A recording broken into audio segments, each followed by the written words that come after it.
निम्मा महाराष्ट्रात दुष्काळाच्या सावटाखाली आहे. काही भागामध्ये पाऊस पडतोय आणि काही भागामध्ये पाऊस पडत नाहीये. गेल्या वर्षीची सरासरी काढली तरी यंदा पावसाचं प्रमाण आहे ते कमी आहे. या संदर्भात काय?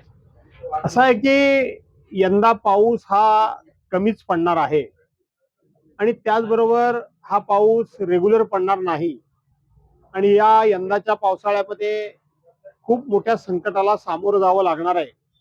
अशा प्रकारचं फार पूर्वीच या संदर्भातल्या शास्त्रज्ञांनी त्यावेळेला भाकीत वर्तवलं होतं, माहिती दिली होती. आणि आपल्याला आठवत असेल, मार्च महिन्यामध्ये जे अर्थसंकल्पीय अधिवेशन झालं, त्या अर्थसंकल्पीय अधिवेशनमध्ये उत्तर देताना मुख्यमंत्र्यांनी सांगितलं होतं की यंदा अल निनो या संकटाला आपल्याला सामोरं जावं लागणार आहे.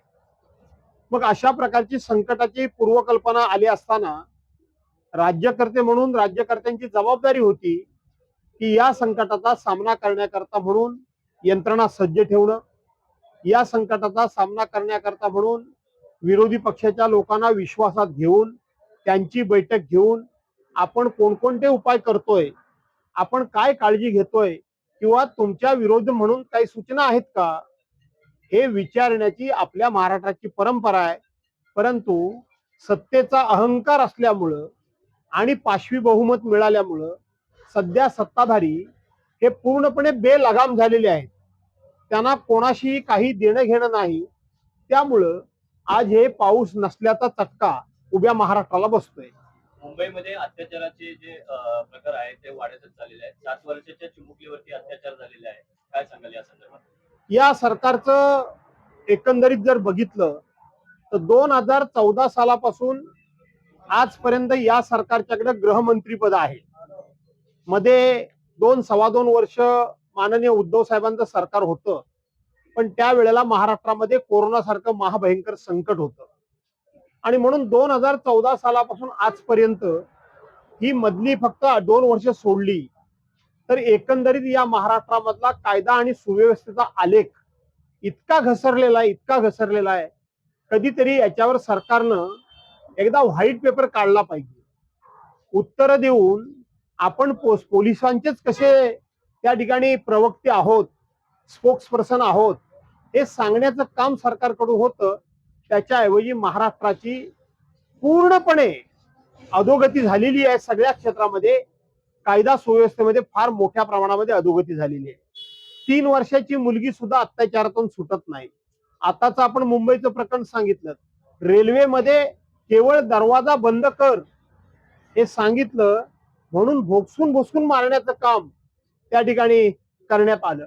आणि म्हणून अशा आता बघितलं आपण पिंपरी चिंचवडमध्ये मोशीमध्ये कचऱ्याचा ढीग कोसळून 23 माणसं गेली, आपण त्या ठिकाणी पाहिलं. आणि म्हणून अशा पद्धतीच्या दुर्घटना हे सातत्यानं घडतायत आणि म्हणून महाराष्ट्राचं जे गृह खातं आहे हे पूर्णपणे अपयशी झालेलं आहे. राज्यातल्या मागासवर्गीय वसतिगृहाची सध्या दैना झालेली आपल्याला पाहायला मिळते. एकंदर काय सांगाल या संदर्भात? राज्य हे पूर्णपणे कर्जामध्ये बुडालेलं आहे. राज्य कर्जामध्ये बुडालेलं आहे आणि सत्ताधारी फक्त सवंग लोकप्रियतेच्या सकाळ संध्याकाळ नवनवीन घोषणा करतायत. आज राज्यावर 11 लाख आणि 2,000 कोटी रुपयाचं कर्ज आहे. त्याच्यामध्ये कालच्या अधिवेशनमध्ये 97,600 कोटी रुपयाच्या पुरवणी मागण्या सरकारनं मंजूर करून घेतल्या. हे सरकार फक्त आणि फक्त कर्मचाऱ्यांचे पगार, त्याचबरोबर काढलेल्या कर्जाचे हप्ते, त्याच्यावरचं व्याज हे पुरं करण्यातच सरकारचा सगळा पैसा जातोय आणि आपल्याला विकासाकरता सरकारच्या तिजोरीमध्ये पैसा नाही. त्याचे हे परिणाम आहेत की मागासवर्गीय वसतिगृहांची ही अवस्था. मॅन्युअल मध्ये पडून झालेल्या मृत्यू संबंधीच्या नोटिसाला अजूनही आठवड्यानंतर उत्तर दिलेलं नाही. असं आहे की हे सरकार कोणालाच उत्तर देत नाही.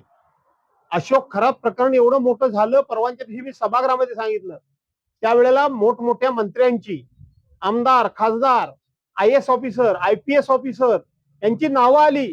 झालं काय पुढे? अशोक खरातला अटक झाली आणि कोणतरी लल्लू पंचवीस 4-2 अटक केले. एका तरी मंत्र्याचा जाब झाला का? एका तरी खासदाराचा, एका तरी आमदाराचा त्या ठिकाणी स्टेटमेंट रेकॉर्ड झालं का? जाब झाला का? एका तरी IPS अधिकाऱ्याचा, IAS अधिकाऱ्याचा जाब झाला का? काहीही नाही. तुम्ही कितीही गुन्हा करा, कितीही मोठं पाप करा, आम्ही तुम्हाला पाठीशी घालायला बसलेलो आहोत, म्हणून आम्ही लोकप्रिय. 45,000हून अधिक शिक्षक बीएलओ कर्त्यावर राज्यातील प्राथमिक शिक्षण सध्या बिकट अवस्थेत आहे. मी परवाच्या दिवशी सभागृहामध्ये किस्सा सांगितला होता. गमतीशीर किस्सा आहे. तो किस्सा असा आहे की मुलं शाळेत पाठवली आई वडिलांनी आणि ती मुलं इकडे पळतायत, तिकडे पळतायत, तिकडे पळतायत. चौकशी केली तर का पळतायत? ते म्हणले आमच्या शाळेत गुरुजी नाही, म्हणून गुरुजींना शोधतोय आम्ही. मग गुरुजी कुठं आहेत ते शोधायला आम्ही गेलो. तर गुरुजींना शोधलं आणि त्यांना विचारलं तुम्ही कोणाला शोधताय? तर म्हणाले आम्ही मुलांच्या आई वडिलांना शोधतोय. मुलांचे आई वडील तुम्हाला मिळाले का? तर नाही. म्हणून आम्ही जाऊन मुलांच्या आई वडिलांना शोधलं. मुलांच्या आई वडिलांना विचारलं तुम्ही इकडे कोणाला शोधताय? ते म्हणाले 2002 साली आमचे आई वडील कुठे होते ते आम्ही शोधतोय. अशी अवस्था आता झालेली आहे. त्यामुळे या सरकारला मुलांच्या शिक्षणाशी भवितव्याची काही घेणं नाही. अहो नीट पेपरचा पेपर फुटला, 22 लाख विद्यार्थ्यांचं भवितव्य अंधारात गेलं. त्याचं मूळ कनेक्शन महाराष्ट्रामध्ये. त्याच्यानंतर सीईटीच्या परीक्षेचे पेपर फुटले ते महाराष्ट्रामध्ये. त्याच्यानंतर टीईटीचे, सीईटी वेगळी टीईटी वेगळी, ते पेपर फुटले ते महाराष्ट्रामध्ये. किती यांची पाप सांगायची. परंतु याला कारणीभूत थोडंफार जनताच आहे. लोकशाहीमध्ये एक बॅलन्स ठेवायला लागतो. जेवढे सत्ताधारी तेवढे विरोधक आहेत, असले पाहिजेत, तरच सत्ताधारी ताळ्यावर राहतात. न पेक्षा अशा पद्धतीनं सत्ताधारी हे बेलगाम बेमुरवत्तर होतात. ते महाराष्ट्राचे सत्ता. मगाशी तुम्ही वक्तव्य केलं की हे राम भक्त नाहीत तर हे रामाच्या तिजोरीतले चोरी करणारे चोर आहेत. हो, खरीच गोष्ट आहे. या देशामध्ये आजचं जे केंद्रातलं सरकार आहे आणि राज्यातलं सरकार आहे, या सरकारला कुणी आणलं सत्तेवर? रामानं आणलं. रामानं आणलं. जवळजवळ 35 वर्ष आम्ही राम मंदिर बांधतोय, राम मंदिर बांधतोय, राम मंदिर बांधतोय करून एक संपूर्ण देशाला त्या ठिकाणी आम्हाला काही मिळालं नाही तरी चालेल, पण रामाचं मंदिर झालं पाहिजे अशा एका हिप्नॉटिस पद्धतीनं लोकांनी श्रद्धेनं रामाबद्दल असलेल्या भक्तिभावानं लोकांनी ते राम मंदिर उभं करण्याकरता आपापल्या परीने योगदान दिलं. काही लोकांचे प्राण गेले, काही लोकांच्या घरादारावर नांगर फिरले, पण राम मंदिर व्हावं. ते राम मंदिर झाल्यानंतर त्यातल्या चोऱ्या कोण करतंय? चोऱ्या कोण करतंय? चोऱ्या करणारे सुद्धा हेच आहेत. कारण कमिटी ह्यांचीच, उद्घाटन ह्यांचीच, भूमिपूजन ह्यांचीच, झेंडा फडकवायचा यांनीच, कळस चढवायचा यांनीच, सगळं आम्ही केलं. मग चोऱ्या कोणी केल्या? चोऱ्यांची जबाबदारी पण यांनाच घ्यावी लागेल, म्हणून मी त्यांना चोर म्हणतो. ठाण्याच्या ईस्टर्न हायवेवरती जी घटना घडली होती, फुटओव्हर ब्रिजवरती जो बॅनर लावला होता तो मोटरसायकलवाल्याच्या डोक्यामध्ये पडला होता. अशी चर्चा आहे की तो परवानगी कोणी दिली त्याच्यावरती? कधी मला घटनाही माहिती नाही. खरं माहिती नाही त्या घटनेबद्दल बोलणं. कधी झाले 3 दिवस झाले. नाही, माझ्या वाचनात नाही आलं.